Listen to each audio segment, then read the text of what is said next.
It's so quiet for meetings. Yeah. Everybody's thinking about Thomas on Thursday. It's a short week. With no Thomas, we're not. Maybe we should just say it for good measure. Hey, Thomas, meeting's gonna get ready to start. Have a seat. But he's not on tonight. Oh, okay. Is he on vacation? You said he was gone for 3 or 4 weeks. Yeah. Oh, hopefully he went somewhere fun. Yeah. Usually goes to Dubai. Yes.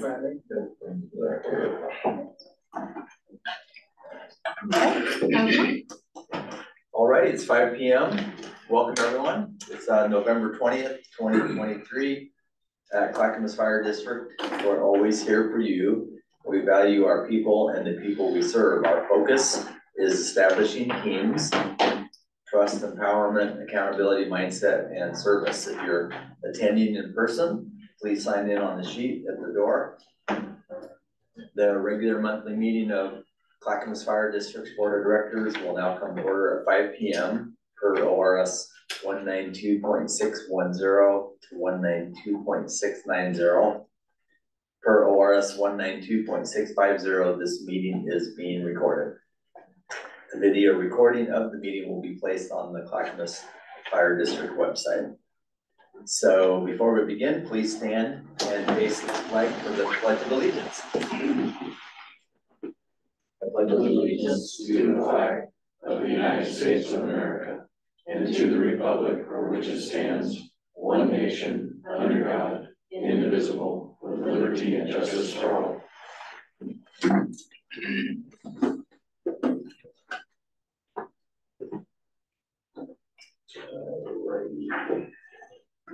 Chief Brown, any changes? No, sir. Agenda? Agenda's as stands. Does any board member have any comments or changes regarding the minutes? I'll be abstaining because I was not present, I believe. Okay. Any other comments? If there are no changes or comments, the minutes for the regular board meeting, which was held on October 16th, 2023, stand approved as written. Time for public comment. I will now call for statements from citizens regarding district business. Anyone sign up on the sheet? Not that I'm aware of, and nothing online. Okay, nothing online. Okay. So we're gonna move right into our presentation. We have a presentation on Operation Santa 2023, DC Doug Whiteland. Perfect, thank you, Mr. President. Members of the board, it is time for the annual presentation. I'll just kind of give a brief overview of what Operation Santa looks like for this coming season. I say coming season, though we're well into it already.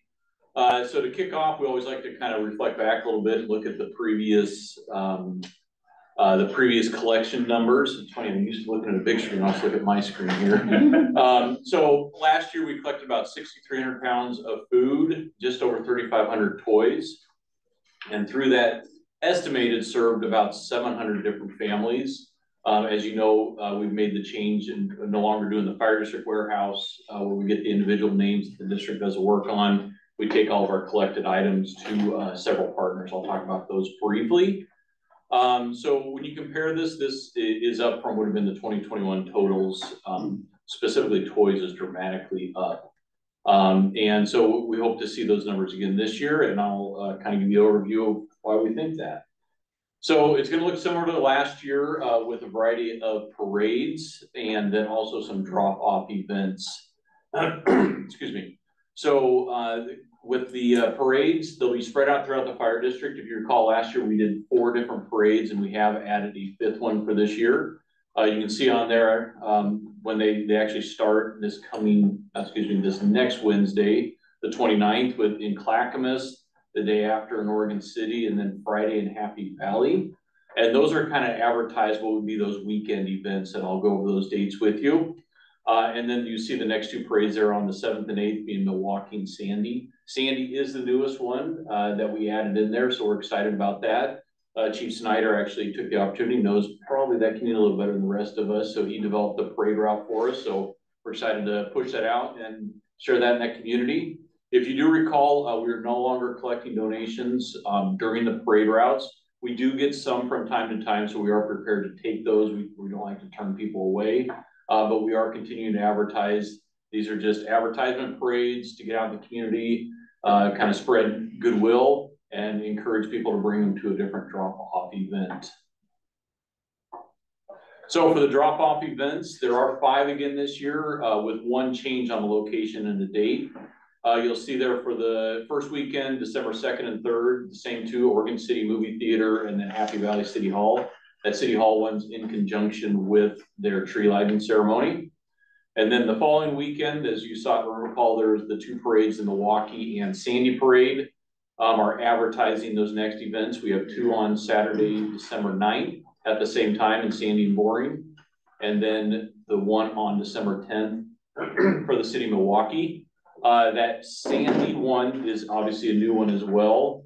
We previously done one on a Wednesday at the training center, and we've had pretty low numbers on those last couple of years. So we're trying something different to bolster the amount of donations we receive.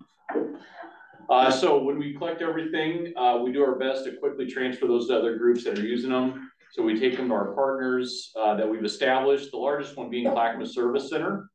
We take most of the stuff to them. They're well set up. They have a great warehouse. They're also, not only do they directly distribute, they distribute to smaller groups who then distribute. So they get a good cross section of the fire district, which is a goal of ours. We also partner, one of the events goes to the Amen group, which is out of Clackamas area, and they focus on veterans, military veterans. The next one, I should have wrote Sandy Kiwanis. That's the new connection there for Sandy. They've had a long-standing program there. We wanted to partner with them on that. So everything collected at the Sandy event will go directly to the Sandy Kiwanis.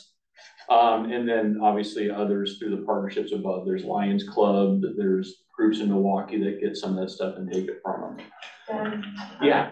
I have a question on the Milwaukee. Yes, I need to update that.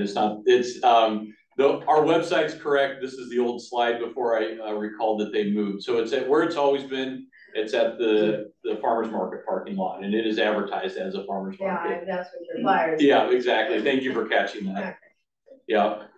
So that's kind of the overview of it this year. The website, we do have the routes, everything on the website. Encourage people to go there, take a look. One improvement we've made is we have a Santa tracker that goes on the route. We heard a little bit of feedback that no one knew where Santa was and when he was coming. So we developed with our GIS group a Santa tracker. We tried it a few times. It's about 1 to 2 minutes delay, which we advertise because it's where you were, not where you're going to be. But we've done our best to push that information out. And also, short of horrible weather, we're putting Santa back on the antique, which is also something we heard from the community was very important. So those are a couple additional changes. That's all I have for an overview. Happy to answer any questions, though. Yes, sir. A couple parade questions. Yes, sir. I know we used to do like 12 or more. It's nice that we're back to doing some now. It's nice to add Sandy. Are we hearing much from some of those communities who aren't getting parades now? Like, hey, you're not doing our. We've heard a little bit, not a lot. Just a few of them. Ones that the ones I'm familiar with are ones that previously had it run right in front of their house. We've done our best when we get those. I actually specifically call those people back rather than just send them a generic email and give them the notice of where to find the new routes, how to track Santa, and try to kind of verbally walk them through that. Okay, and then I had a question regarding Gladstone. Did they do any type of Op Santa before when they did their own, or? They had a version that they partnered with the school district on that, and there's a retired Portland firefighter who does his own parade. It's called Santa in the Seagrave, and we send Engine 322 with them to support them, and if the VC's available, they attend as well. He does 3 different parade nights that he goes throughout the community and encouraging donations and drop-offs. And we've also at the station we agreed to put barrels there, and all that stuff stays in the Gladstone community as well. Okay, thanks. Yep.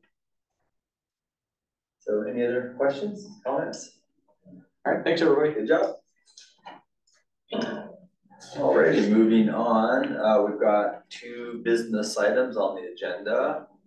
The first item B1, authorize investments with maturities of greater than 12 months. CFO Mark Whitaker. Okay, thank you. Good evening, everybody.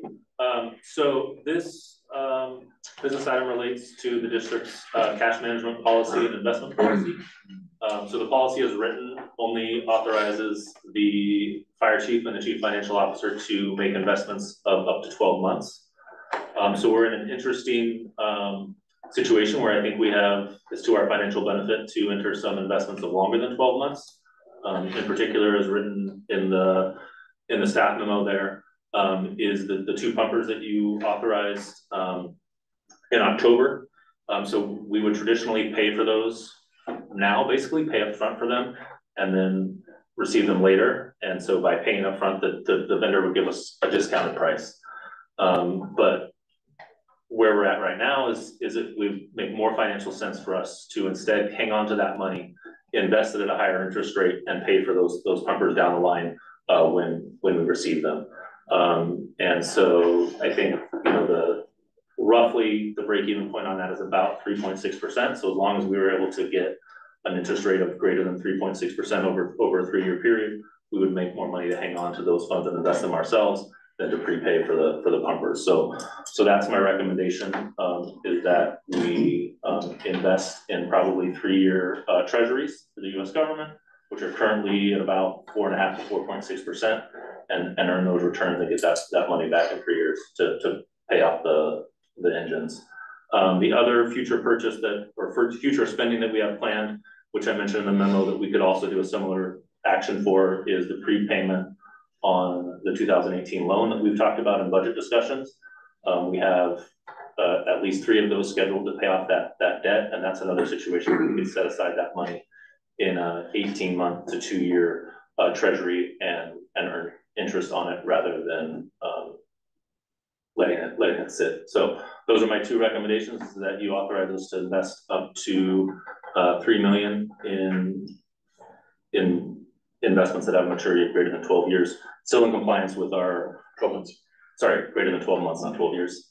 Still in compliance with our investment policy. We would still have to make sure that they're invested in safe liquid investments like treasuries or agency bonds, but it would exceed the normal limitation of 12 months.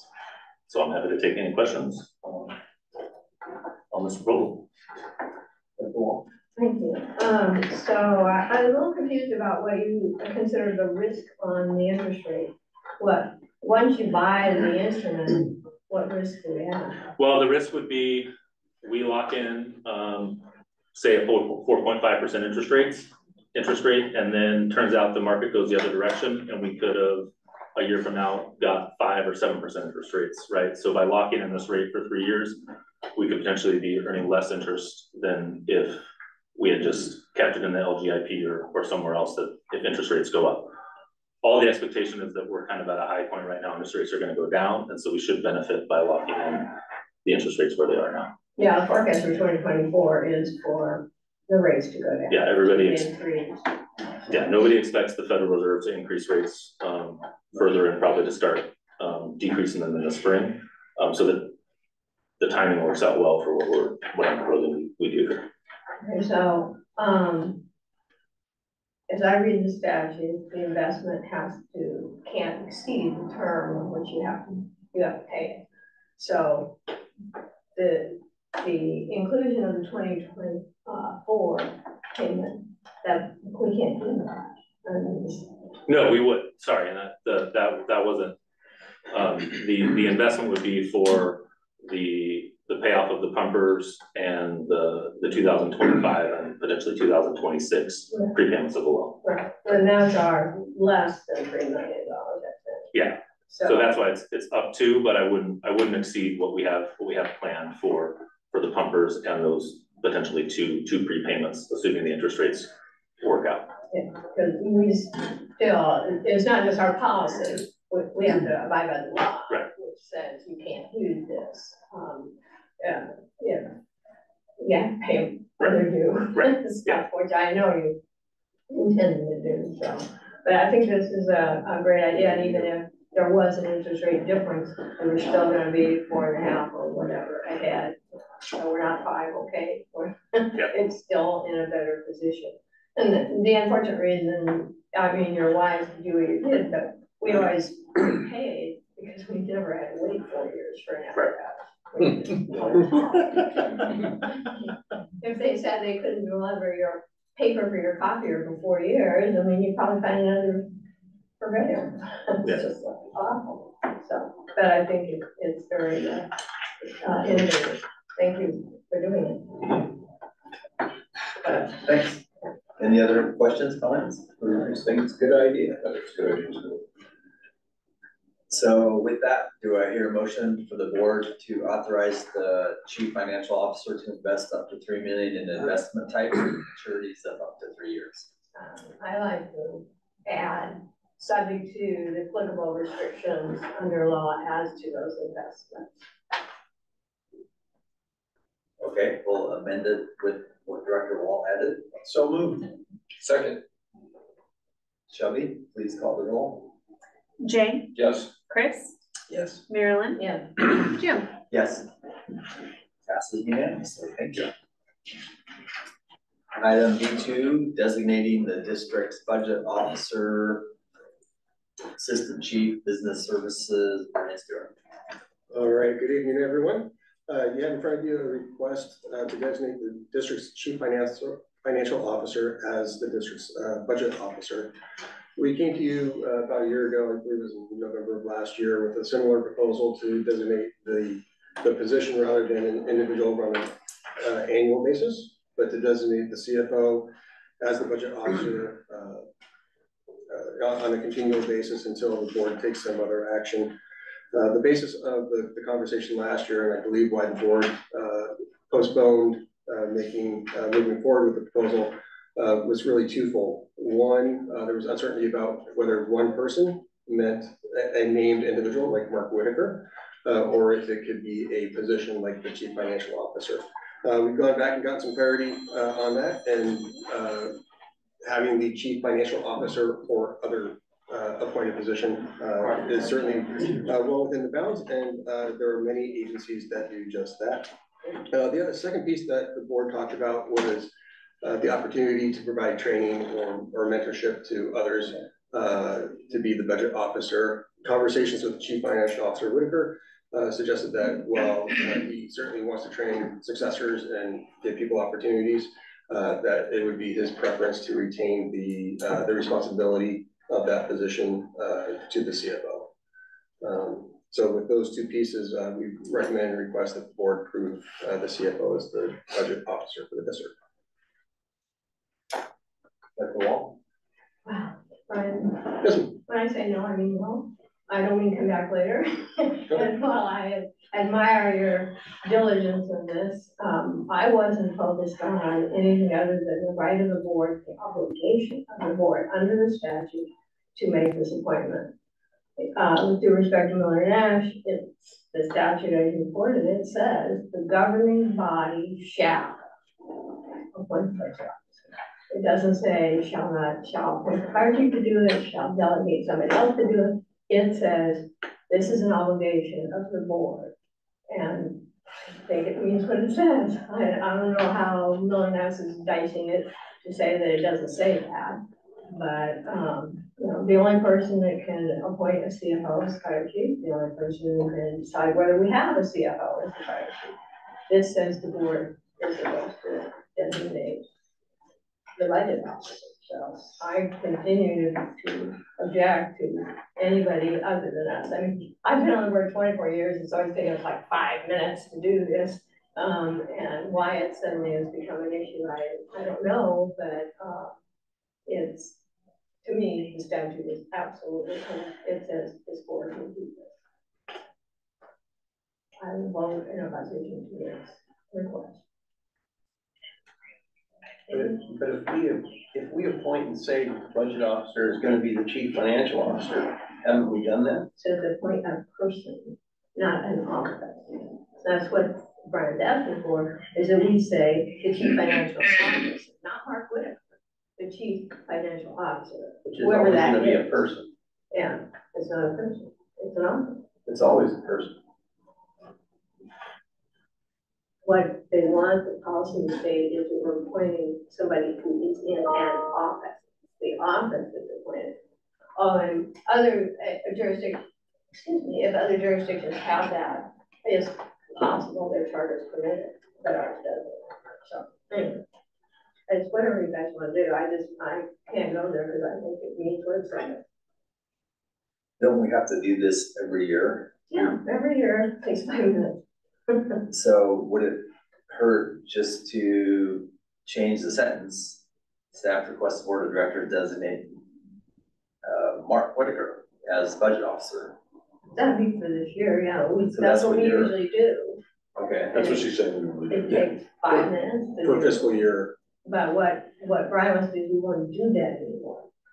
It would just be fixed by our policy manual. And so if we don't have a CFO, I'm not really sure what happens, because we have to go back and amend our policy manual, and it takes 2 months to do that. But so we wouldn't do it, yeah, in fact, I anticipate that we no longer appoint anybody, it's just assumed, yes, that would be the intent. which is also contrary to what the Department of Revenue says you're supposed to do, which is appoint somebody every year, everybody do it. But, So I've spoken with the Department of Revenue and they are amenable to the proposal. good for them, because, as I like to say, you might get fired if this is wrong, I get sued, and I don't like that. That's just my thought. How about nobody gets fired or sued? Okay, that would be best, let's just leave it the way it is.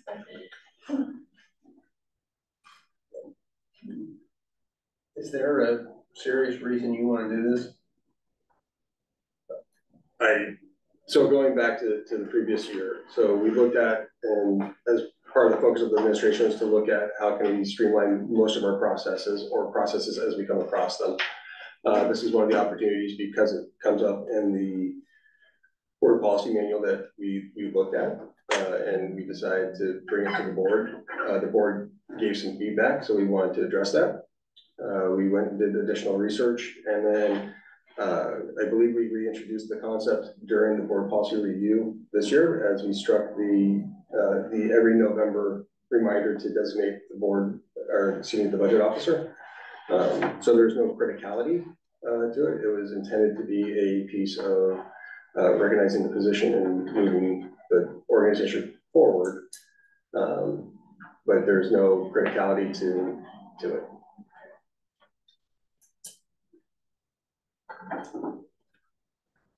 so, during the board policy manual update, I don't recall actually talking about that specifically, did we? Maybe I just don't remember. I believe we spoke about it. I don't think it was a large piece. It was in the calendar of like, what would we do in January, February, March, April?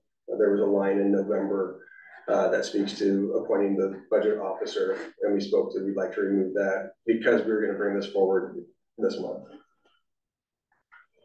Okay, so it seemed like a simple thing to do, but it would be nice to have us unanimous. I guess if that means we updated the policy manual and it says that it is an ongoing designation to the CFO position, but can we go outside that and put a name to it now, or does it make any difference?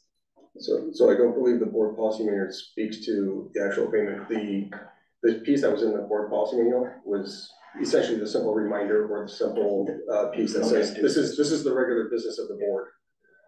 It didn't take any action within that board policy manual to designate anyone. Jamie, Chris? I would just say at this point, I mean, I understand Marilyn's point, I understand Brian's point. So far, the practical reality is in the last 2 years, we've spent more time talking about this than we would have saved in 10 if we had done it like this. So how about we just let it go, and next year we'll say it's Mark, and this year we'll say it's Mark, and it's a 5-minute thing. How's that? Let it ride? Okay.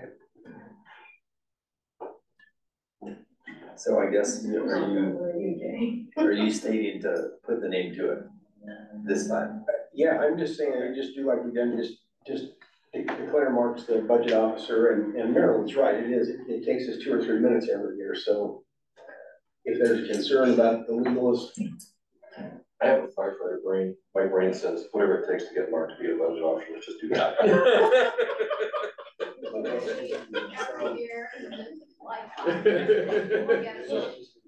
So how about this? Do I hear a motion for the board to designate the district's chief financial officer, Mark Whitaker, as budget officer? So moved. For the next fiscal year. For the next fiscal year. Second. Do we need to state, real quickly, do we need to state the fiscal year or just the next fiscal year? Does that motion? 2020. 25. Yeah. Yeah. 2025. Shelby? Jay, Yes. Chris, Yes. Marilyn, Yeah. Jim. Yes. Thank you. Thank you. Alrighty, other business, OB1, board committee liaison reports. First up, we have foundation liaison, Director Frost, but I believe you have another, report you wanted to do, so the time's yours. Thank you. First I want to talk about the OFDDA conference that we had in 1st of November. It's a really good conference, had a great turnout. I think it was 140 some people at the conference, which was significantly up in Cook River. Had a lot of positive feedback from the directors and the chief officers that were there. It was some people said it was the best OFDDA conference they've gone to. This year, we did a live auction, first time we ever done a live auction, and I found out when I showed up that morning, and they said, oh, guess what, we're having a live auction, and you're the auctioneer. So we had a lot of fun doing that, raised quite a bit of money on that. I don't know if Jenna was online or not, but Jenna was spent a little bit of money, and she got encouraged by a little bit of a battle. It was a lot of fun for a lot of people. And so that was good. Our live auction made, our auction made several $1,000s more than it normally does. And it's for just so everybody knows what the auction funds go to, is it pays for directors of the smaller fire districts around the state that don't have enough money to send directors to the conference. That we offer scholarships for those directors in those smaller fire districts to attend training. So that's what that was all about. So it was a good night. Part of the conference, a couple of things I wanted to share with you that were really awesome. There was Kenton Johnson, our chaplain, along with Tim Dietz, and the chaplain for Hillsborough Fire, did a wonderful presentation on mental health. And Kenton moderated that presentation. During that presentation, Tim Dietz, who travels all over the country and teaches on mental health, and has written several books, and he also travels in Canada, so he's an internationally recognized speaker. He got up in front of an audience of about 80 people and said that Clackamas Fire has by far the best peer support program of anywhere in North America, Canada and the United States. And he went on for about 3 minutes talking about Clackamas Fire and Heather Goodrich and her team. And I almost swelled up with tears of listening to somebody like Tim Dietz talking about our organization, more specifically Heather and her team, of what they've been able to do here in this organization. So I just wanted to throw out that was pretty cool. They said that, he said, and I'm paraphrasing, but he said, Heather has set the bar so high that that's what other organizations needs to try to achieve. And I thought that was just absolutely phenomenal. I swelled up big time. I wish more of you could have been there to hear that happen. So, and the other thing I got to throw out is a huge shout out to Isaac Hamilton. He came over, first time this has ever been done, I think, at any conference in Oregon, but the ask of him was to take the fear out of social media for fire chiefs and elected officials. And Isaac was a little nervous because nothing like this had ever been done before, but he and I were able to tag team that a little bit. And he was outstanding. He was absolutely outstanding. I had several directors come up to me afterwards and said that he definitely took the fear out of what social media does. And they were going to look at doing social media stuff in the future. I had some a lot of sidebar conversations on it, and obviously Isaac being Isaac put his information up on the board for people to contact. I talked to him at the auction. the auction later on Saturday night after we come back. And as of the auction, Isaac said he had received 6 email requests for more information and 2 job offers. So just in a couple of days, he was shown to be a fairly significant hit throughout the state. So look out. I think Isaac is bound for bigger and better things out there. So it was pretty awesome. Pretty awesome. Second thing I want to talk about is just really quick. I'm not going to steal too much thunder here, but we did have the foundation auction on the 4th. It was well attended. It was, this pretty much the straightforward kind of benefit auction that you've all been familiar with over the years. But one of the things that I wanted to mention, and Jerry can talk about the details when he gets up there, but at the very end of the auction, a family donated to the foundation $210,000 for the Clackamas Fire Services Foundation. And so that is going to be very helpful moving forward. But it was a little bit of a big part of that was because of Jerry. And it was because of what Jerry's work has done at the foundation with all of the stuff that he has been doing with a lot of the relief funds and him being out there and promoting the fire district and the foundation. And when it came time for this family to decide what they were going to do with this $210,000 that they had laying around, they decided to give it to the foundation because of Jerry. So I wanted everybody to know that as well. And that is the end of my report. Thank you. Good job, Jerry. I'll tell you on greater detail. Well, since we're talking about foundation, if you want to, Excuse me, sir. since we're talking about the foundation now, if you want to add to. No, I don't want to steal Ryan's thunder. Okay. He's up next, I think. Yeah, we'll wait then. Yeah, we're good. Next interagency committee, we had a Sandy interagency committee meeting on October 31st out of the Sandy Annex. We had the 2 directors from Sandy, Director Joseph, myself, Chief Dieters.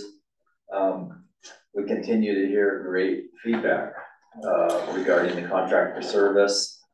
There's been a lot of participation in a lot of the community events. They talked about our meeting was on Halloween, and right before that, there was a trick-or-treat event in Sandy that sounds like it went really, really well. The crews are attending football games, I think we were told. And the additional staffing of that rescue is making a huge difference on the call volume. So it was all good, positive feedback that we got at the meeting. Are you gonna do a Sandy update in your report too, or Sure. tag on to it now? Since Like you said, things continue to go well out there. Our meeting went well and a lot of praise. It's just our business model. We're not pouring anything on out there. It's just how we do for all of our communities. So they're very impressed with what we've been able to do. And Phil's presence out there has been really good. Phil and I are still attending the CPO meetings. We're attending city council meetings and meeting with the city, and had a 2-hour meeting with them on Friday with their new city manager and his expectations of the fire district and what we can do together. And pretty much that's about that. And Chief Snyder, thank you for all the work you're doing. We hear a lot of good things, a lot of positive feedback. That's been good. Regarding you too. So anything to add? No, I think just things are great. Yeah, they've been good. I think people are happy. Hey Joe, if I can say something, if you guys get a chance to get out to Sandy and go through his office, I was out at Sandy at a meeting. I just sat in his office and just was in awe at all the cool stuff you got. It's like a museum. Oh, you're there for yourself. I mean, and that's what I was saying, when he retires, this whole museum, you're gonna have to leave the office here because it's like a museum. It is what So anyway, if you get a chance to go out there. Go. Phil showed me his first base though.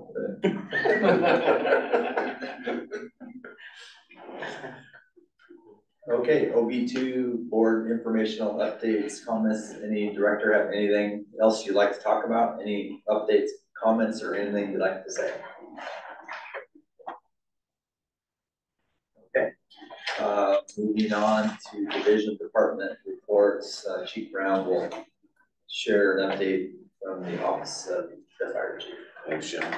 I guess starting off with the report, it's gonna be a little bit of a somber one. I sent an email to the board this morning. At about 6:15 this morning, I spoke to the Gresham Fire Chief. And it's with a heavy heart that I let everybody know that firefighter Brian Flowers from Gresham Fire, he's been on the job for a little bit over 15 years at Gresham. He passed away from leukemia late last night. Brian's son is just newly brought on to the fire department in September. And so this is the second, what's considered a line of duty death that the Gresham Fire Department has had in the last 12 months. And so our hearts and prayers, thoughts go out to the Gresham Fire family. And we've reached out for peer support, for coverage during the funeral, whatever they need, they know that they have from us. Brian was a very well respected and loved firefighter, not only for the fire department of Gresham, but the surrounding departments. He was a great firefighter and husband, father, and son and brother to so many.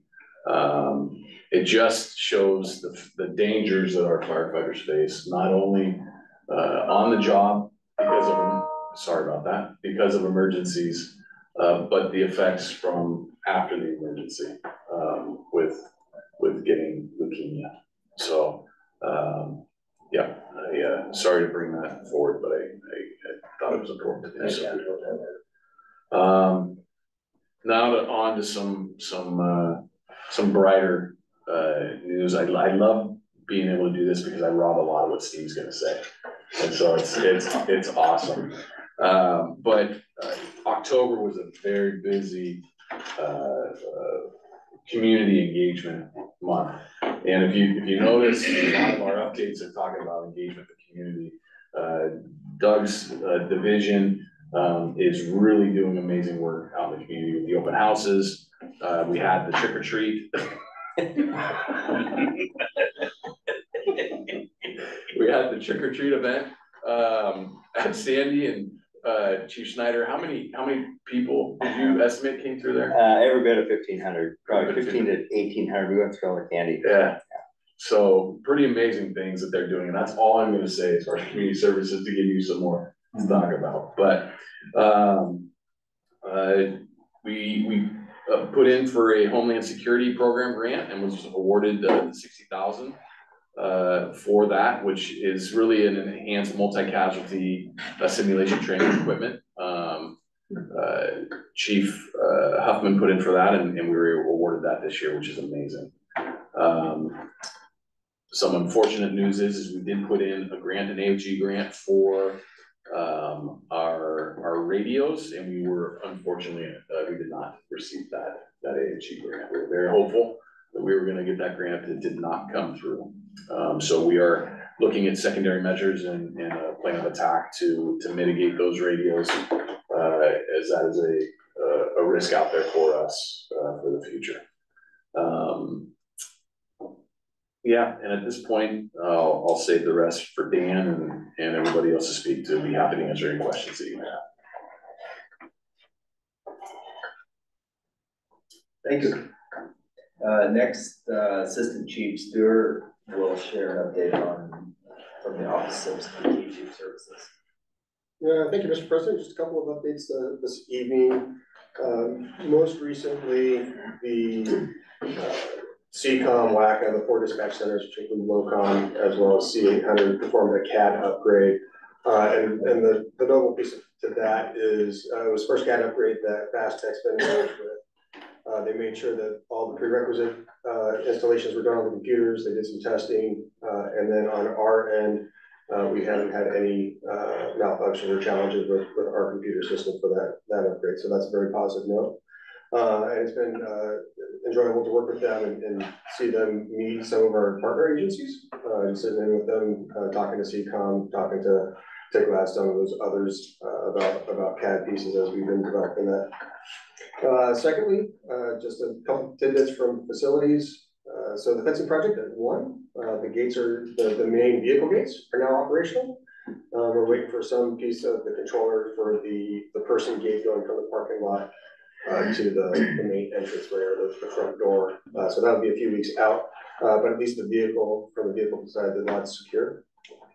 And then this last month, we kicked off, or the state kicked off, a rural fire protection district task force. So I'm serving on that, chief's request, and then Chief Huffman is the alternate for it. So this task force is reviewing RS 478. It was part of legislation from last year to look at most all of that ORS. Some of the pieces related to timberlands has been excluded from that. But we'll be meeting monthly, potentially more than monthly, as we prepare to make recommendations to the legislature as soon as September of next year.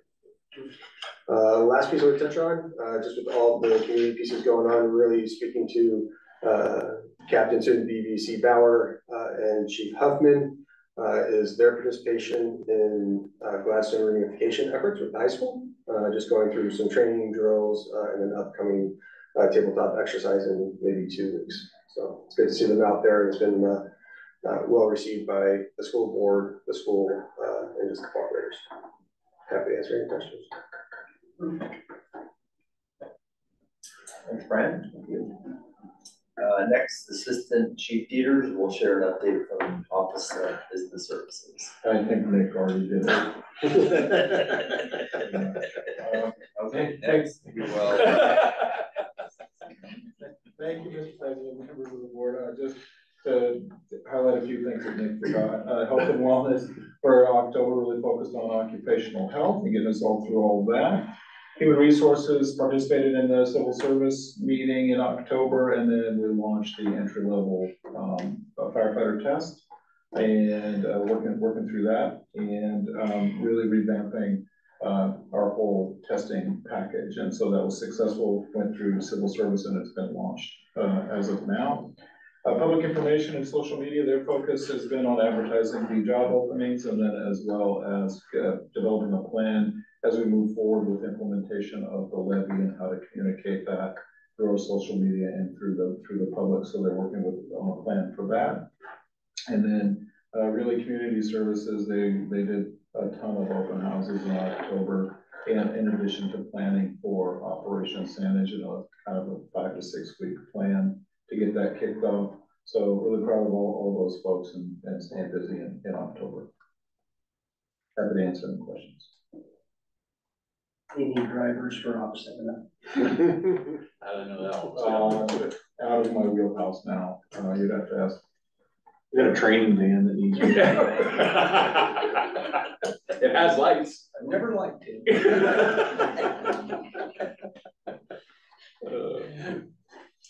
All right, thanks, Steve. Next, CFO Whitaker will share an update from the Office of Financial Services. Sure. So just to start off, the finance report, as always, is included in your board packet. Starting on page 15 this month, if there's any questions. Just a few other highlights from the finance world. With Finance Manager Michael Wong worked with facilities on a invitation to bid for concrete projects out around the training center and Station 8. So that invitation to bid went out earlier this month, and bids are due, I believe, next week. So we're hopeful that we'll get some good bids to complete that project, which was included in the budget for up to $450,000, I believe. And then the other thing I just wanted to highlight is this, Fleet did a bit of an audible on purchasing the quick response vehicles. We have been looking at a lengthy procurement process to purchase those, but we were able to identify some used ones that would meet our needs and specifications. So they went ahead and tested those and decided to make that purchase. So they moved forward on that. And then the last thing I wanted to highlight was just, because I was just in a meeting about it, was just some of the great work that Rick Huffman and EMS are doing, especially around grants. Chief Brown already mentioned the AFG grant for the cardiac monitors. and the simulation equipment, but they're also finalizing the grant with the county to get some of the ARPA funds for community paramedicine. And that's not just Rick, that goes back to the work that Amy Jo Cook did before she retired in putting that together and establishing that program, some of the work that BC Josh Santos did on the AFG grant, but quite a bit of money coming in to enhance our EMS program. So just wanted to highlight that. Did you want to talk at all about what's going on at the old IT building? Or is that, we'll leave that for Rick in the future? That would be good for Rick in the future, I think. Yeah, that's fine. I don't understand on your graphing, the general fund property tax revenues, those are October to October, and it's down $200,000. This is for this fiscal year, so July through October. And so compared to last year, prior year property tax revenue, because up through October, we're just collecting miscellaneous prior year revenues that folks pay. So it's pretty variable. It's a small amount, but it's down. $158,000 maybe small to you, it's big to me. Right. It's so anomalous. The curves on everything else are the other. Right, and then if we look at 21-22, in that same period, we only collected about 180,000. So I think when you're looking at prior year tax revenues, that money is very variable because it's just when are people catching up on back taxes and things like that. So I honestly, at this point of the year, you know, the real revenue, this is $300,000 out of over 70 million we're getting property tax revenue this year. And there's not a lot of consistency to those prior year tax monies and when they come in. Thank you. Okay, thanks, Mark. Next, Division Chief Mueller will share an update from the Office of Emergency Services. Great, good evening, board members. Just a quick update. I'm kind of ping pong around a few places with operations. There's a lot going on. I want to hit the very first thing is the challenges that we have with our private ambulance companies and our level zeros that we have in the area. Level zero is when there's no ambulances available in the county, and we hear a lot now that we're level zero in Multnomah County and Clackamas County. They're doing, between Rick Huffman and Bill Conway, Jason Mail from AMR, they're doing everything that they can and have done some troubleshooting on why some of those issues are happening. And so they're one of the solutions that they came up with is that they're going to contract with Metro West Ambulance for possibly one car a day in Clackamas County to kind of help with that.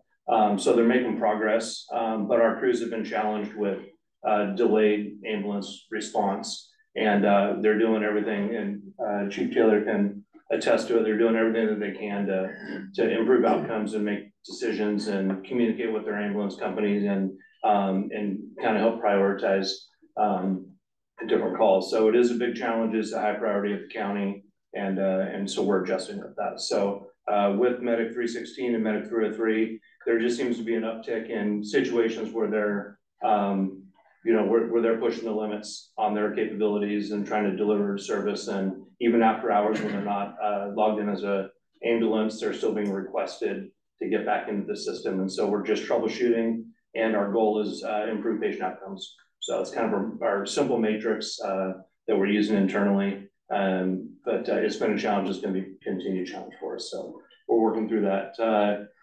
Ping pong in all the way to crew 30. They're in Kentucky right now. We have a crew that left on November 7th. They have 7 people. That is right when we pretty much furloughed them when they got back from their I want to say they had a 104-day season that ended, and then we're already in recruitment, and then we had to make phone calls, see if anybody could come back and jump on a plane to go to Kentucky. So so we're over there right now. I haven't touched base with Brenda if they're gonna get extended past their 14 days, but with travel days, it's kind of pushing that limit right now. The QRVs that CFO Whitaker talked about, just want to touch on that a little bit more in depth. That was a promise to our community that we were going to put QRVs in with the levy, and we just assured that we were going to have a deliverable with this move. Fully support the direction that the organization went with that. There's a lot of unknowns right now with apparatus build time, and for example, we just got our letter back from Pierce says that our 2 engines, are gonna go into production at the beginning of 2027. So it seems so far out, we wanted to take control of our own destiny, and this move with the QRVs was the right one for the organization, plus it was definitely cost efficient, so. Shifting to training, a lot going on in training. So we have a career academy, and right now they're in week 11.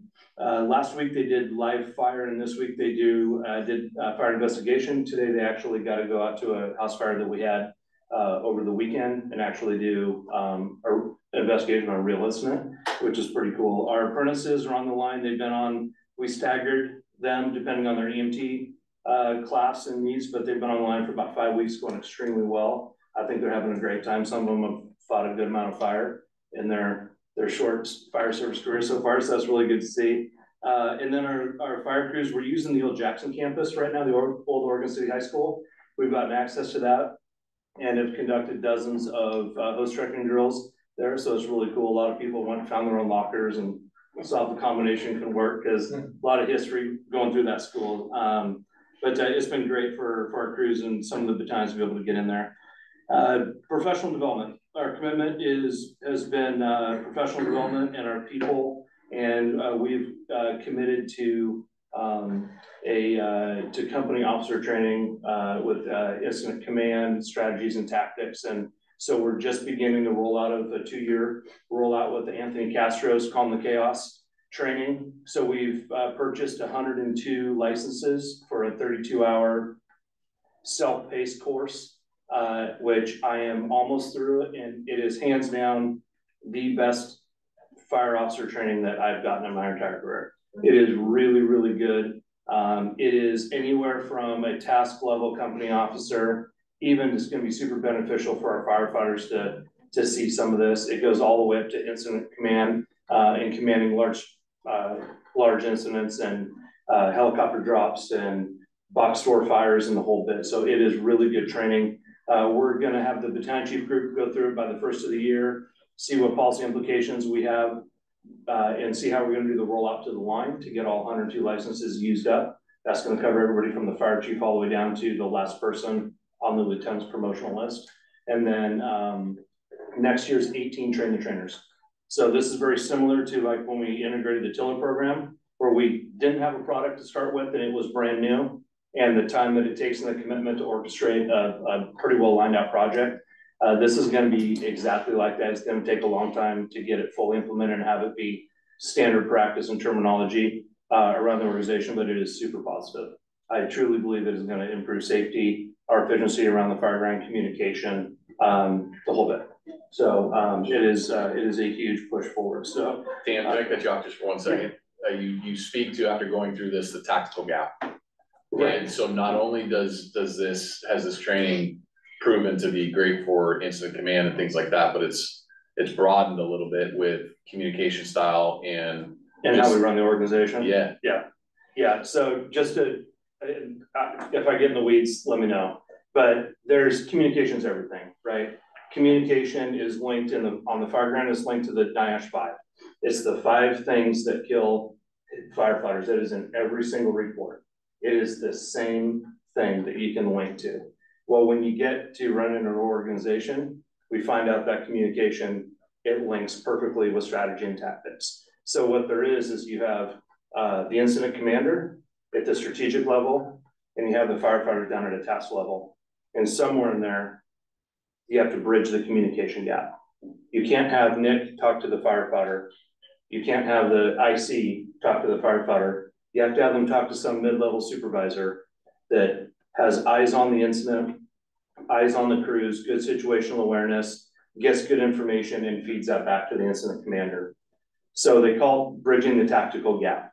If you can bridge that tactical gap with the group or division supervisor, you catch the NIOSH 5 and prevent them from landing in your incident. So when you look at running an organization on how operations communicates to the line or how the fire chief communicates to the line, it is the same exact thing. You need that mid-level manager in there to bridge the tactical gap, to help with the communication point, kind of the pivot point between the line and administration. When come January 1, when we get BC Kyle Wilson is our ops chief, and BC Jonathan Shireman is our field ops. That is gonna be a massive component for our organization to bridge the tactical gap and improve communication flow up and down in the organization. So it kind of was an aha moment when we went through this training. Didn't think that we were gonna pull that out, but it literally, they are two parallels that we're looking to really improve on both ends, on the fire ground and in the fire station and administration. So yeah, very interesting. Thanks, Chief. Okay, two more things. AO promotions. So in January 1, we have we're staffing for the levy. So we're going to get the second AOs at Station 14, Station 8, and we're making an adjustment at Station 10 as well. So we're going to have pretty much water tenders galore on incidents. So we're going to do a deployment change for Station 8, put a water tender in the dead center of our fire district. So we have a lot of promotion notifications that are out, and all effective for January 1. So the big one is apparatus operators. So super excited. We got a lot of energetic people that are going to step into that position, and it's going to do just huge things for the organization and for the service delivery come January 1. And then the last thing, actually two more things. November was we had a change in fire defense board chief with Clackamas County Fire Defense Board. So I'm now the fire defense board chief. Chief Jim Davis from Canby has served us 3 years, and I was an alternate, and we moved me into the position for a 3-year term. It's going to be great because it's the perfect timing for us to kind of align some of the things that we need to do in the county and bring somebody young into the position that has some of the energy to do these things. And one of those is our emergency operation, how we communicate amongst the county with our partners and with other counties. So working with Tualatin Valley, we had the first discussion this last week of Fire Defense Board about what we can do to bring ourselves into alignment in preparation for anything from the 115-degree day to when the 9.0 hits. So they have an emergency manager who has a lot of energy behind it. He orchestrated an exercise last month. We had a huge room at Tualatin Valley's Training Center. We had divided into Washington County and Clackamas County. We had disaster management, fire chiefs, police chiefs, everybody from the Sandy police chief to a deputy chief from the city of Portland. And what we did is we exercised 2 different incidents. One was a chlorine leak in Washington County caused by a train derailment, and the other one was a wildfire in Clackamas County and the Holcomb drainage. And so we used our current system that we have in place to do notifications, evacuations, and all that. And then we had a briefing with an application that provides more technology, and kind of repeated the situation on how to get notifications out. Clackamas County we've had reps this last year between the Blue Jay Fire, Camp Creek incident, Forest Park incident, Miles Fiberglass, all those we've had the county EOC stood up. And our agency and agencies around us have had we've had good reps of exercising. Washington County hasn't had that big incident. So they were a little rusty, and our county pulled things off really, really well, which is kind of comes back into our momentum and cooperation with everybody in the area. Everybody's a familiar face now, and we're looking to push this thing push this thing down the road a little bit further, get the collaboration going with the counties, and take this to the next level in preparation for the bigger disasters. So we have I think this summer was busy, and as unfortunate as some of the situations were, for the long run, it's going to be great for the organization to kind of have that in our back pocket and build out that experience. So really looking to kind of drive us in that direction. So long report, but end of report. So any questions? Questions, comments? I was gonna ask, I didn't see anything in the news in Kentucky. What is Crew 30 doing in Kentucky?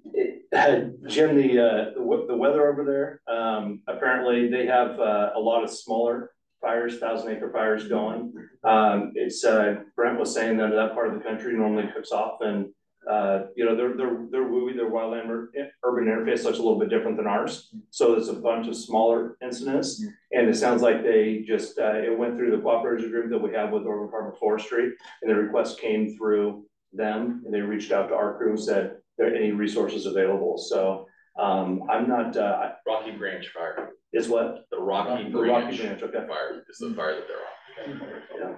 So, Yeah, all right, crazy times. thanks, Dan. Yeah, you bet. Next, I assume Andrew's on. Yes. So, Shop Steward Gordian will share an update from the local 1159. Good evening, everybody. Can you hear me okay? Live from Station 7. Okay, so see, a couple updates. Lobbying at the state has resulted in an additional $5 million in apprentice funding throughout the state, which will be distributed in January. Let's see, Nate Hahn has been elected to the role of Local 1159 president, and I was elected to the role of vice president position 2. Those positions start January of next year. The Clackamas Fire Shop is in the process of electing a new steward, new assistant steward, and bargaining team. Let's see, the Local 1159 Foundation made a number of recent donations, notably to an organization, Unified Sports Special Olympics. The team joins students with and without intellectual disabilities on the same team. One of our members volunteers, and their son is a part of this team. So other than that, I don't have any other additional updates. Do you guys have any questions for me? Congratulations. Working on Be careful what you wish for. Thanks, everybody. Alrighty, thanks, Thanks, Andrew. Next, volunteer coordinator Cregaro and volunteer president Jerry Carney will share updates from the Volunteer Association. Thank you, Mr. President, members of the board. October was busy all the way around as we support a lot of what community services does and the events for volunteer support. We staffed Station 12, 14 out of 31. The Dover Station out on Furwood, 17 out of 31. Rehab 302, 6 out of 31. And Rehab 321, 4 out of 31. But we get the rehabs out all the time, so I got to figure a better way to report that, because that doesn't really show what the volunteers are doing. They also supported, the rehab units also supported the live fire day at Station 10 and enhanced search day out in Young's Lane in Damascus. So they are very active during the week, supporting our training efforts to get the new recruits out to the street, which is super exciting.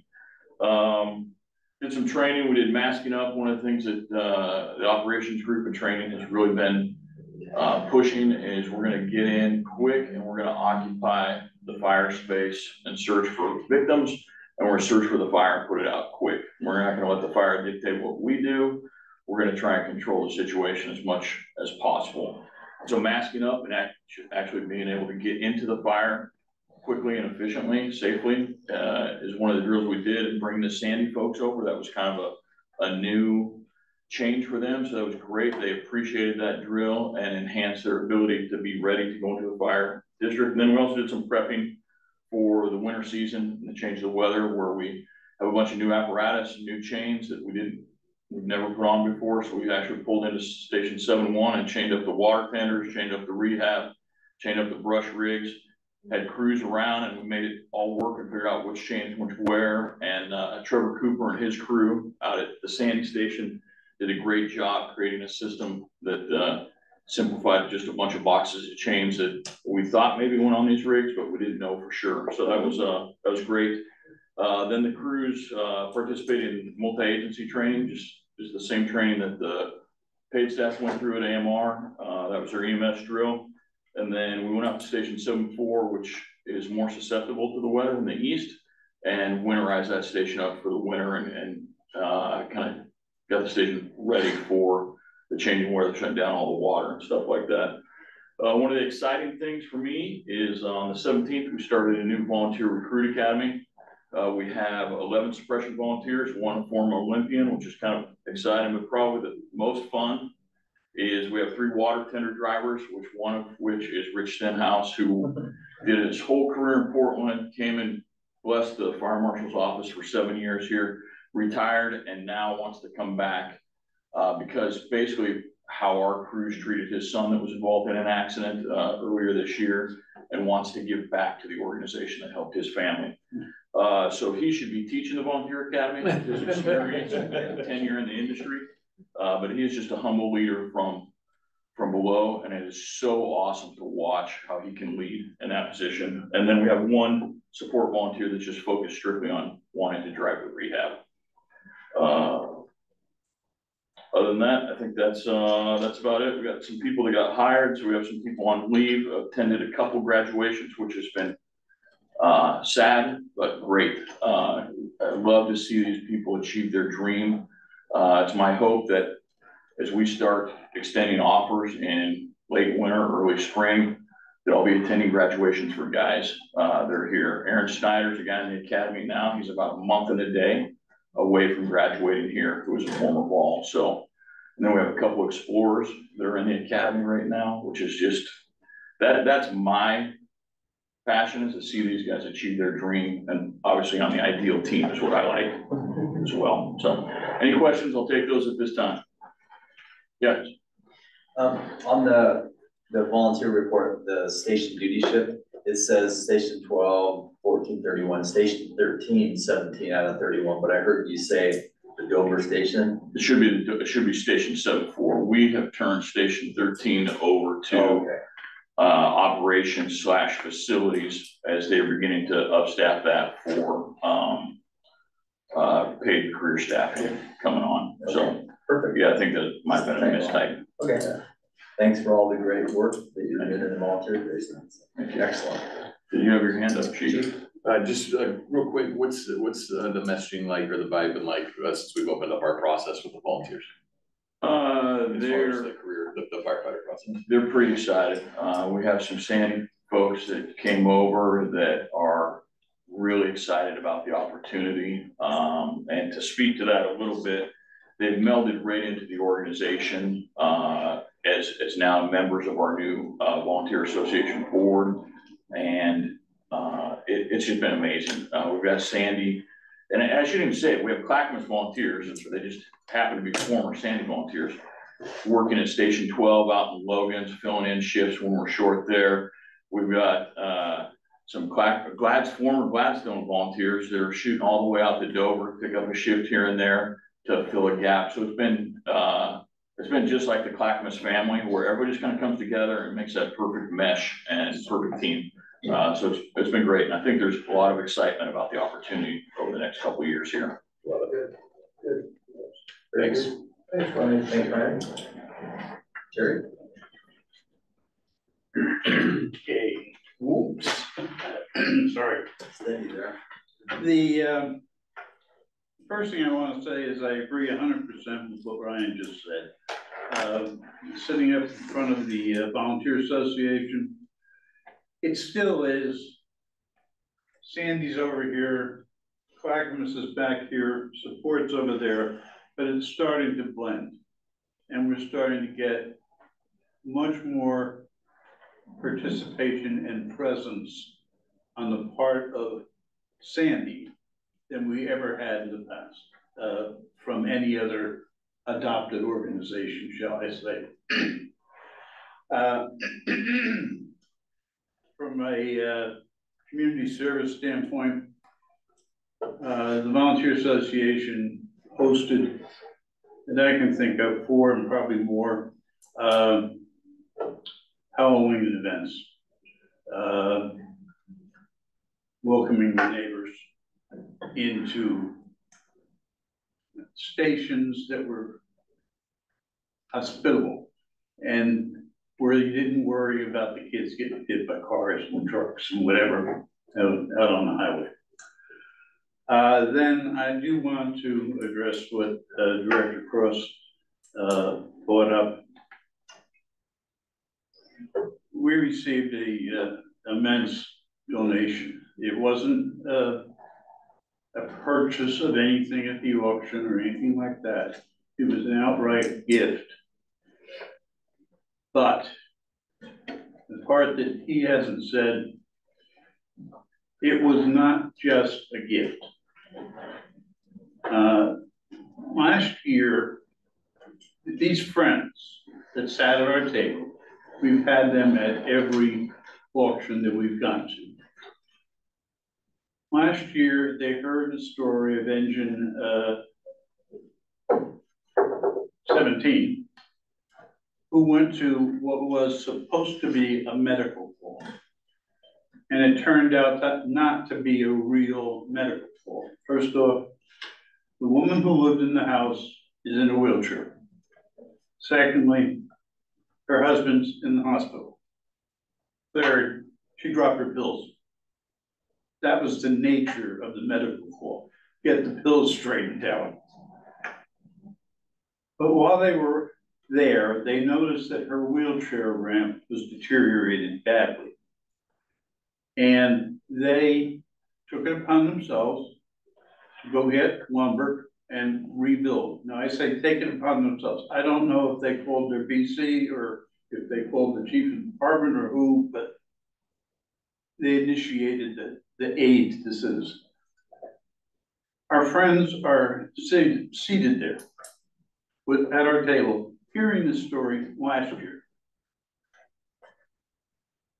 And I didn't know any of this was going on. This is all background stuff that my wife and friends are concocting. It develops that while I was making 400 trips to and from Sandy, to and from Estacada, dispensing money and investigating whether or not a claim was real, that sort of thing. My friend is saying to my wife, "Where's Jerry?" And she said, "Well, it's somewhere on 212 or 224 on the way to Estacada." Okay. I didn't know the next part.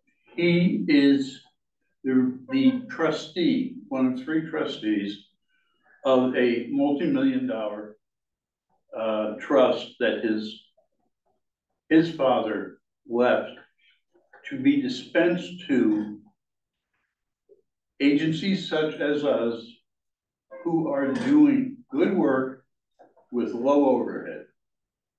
Well, you can't get much lower than nothing. And we apparently do pretty good work. He was satisfied with that too. And he and his sisters, who were the other 2 co-trustees, decided they were going to bestow upon the foundation funds. And Tracy didn't like the number, something like $209,000. And he wanted to make it $210,000. So he takes out his wallet and just rips out 100 and sends his wife up to the auctioneer to get it. Now, this is really a good story so far, but there's always a but. I am working diligently with our accountant. Back in 2003, the Emergency Services Foundation apparently changed its name. Well, not apparently, we know it did. It changed its name from the Clackamas Emergency Medical Foundation to the Clackamas Emergency Services Foundation. One little name, one little word. Everybody that has to be notified of this got the notification, except for the big guy, IRS. So IRS turned down Tracy's request for a tax deduction in his donation to us. The accountant is fighting this and believes we have a winner. But it's our intention to take those funds and invest them wisely, prudently, like we try to do with everything else. And then, excuse me,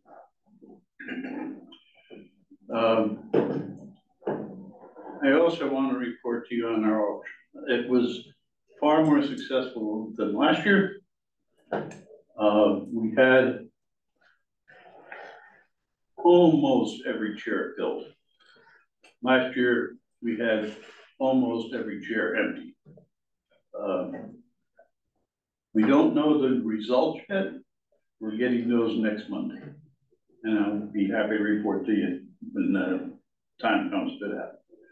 I know that second part about the gift that we received was not part of volunteer association, but you are the member. And I do respect that and, you know, want to report to you, particularly the good things that happen. If you have any questions, I'll be happy to answer them. Any questions or comments for Jerry? I have just one more quick. We've known this couple for 25 years. Never suspected of anything like this was gonna hit. Thank you very much. All right, thank you. And have a happy Thanksgiving from both the foundation and the association. Thank you, Jerry. Thanks, Jerry. Good job. Alrighty, any comments regarding any of the correspondence items that were in the packet? Any input on lots of articles, informational items, and comments regarding any of those? The media hits. Yeah, it's quite a nice list. So with that, anything else? Questions, comments? Darryl, look like you're ready to say something. Just looking up your tax exempt IRS stuff. So the next board of directors meeting will be Monday, December 18th, 5 p.m. here in this room, Station 5. Before we adjourn, 3 items. Number 1, we have a birthday. Congratulations, Director Cross made it to another one. And I understand we have cupcake celebration afterwards. Secondly, I want to add to what Jerry said. Have a happy and safe Thanksgiving to everyone this week with your families, wherever you travel or wherever your family travels to. And third, also have a happy and safe Civil War Day, whatever we're supposed to call it. How many in the room, and don't be embarrassed, are rooting for the Beavers? Motivated rodents. Okay, we got some. And how many are for the Ducks? Nice, so we're split, half and half. That's the way it should be. How many of the Duck fans actually went to U of O? How many bought a hat? Supports Oregon in general. It's gonna be a fun day. It'll be an epic game with both schools doing so well this year, so it'll be a fun weekend. So with that, the regular board of directors meeting is now adjourned at 6:17 p.m. Thank you. I need to use 5 minutes. Just hope it doesn't rain like. No, it's gonna be beautiful. Great weather.